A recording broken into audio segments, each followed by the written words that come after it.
Korea, wala namang bawal na, hindi naman bawal, hindi naman sila na ano na Pinay ang girlfriend mo. Hindi nila gusto Korea. Wala akong pakialam sa kanila.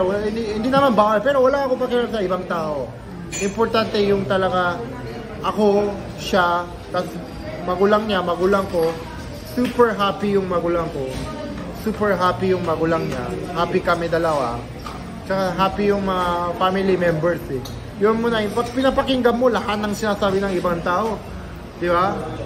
Wala naman, yung talaga pakinggan mo kung sino talaga mamahal sa'yo eh. Pinapakinggan mo lahat, baka mamaya kung saan kami mapunta. So pinapakinggan ko talaga yung magulang niya, magulang ko, family member. So yun talaga meron sila concern sa amin eh.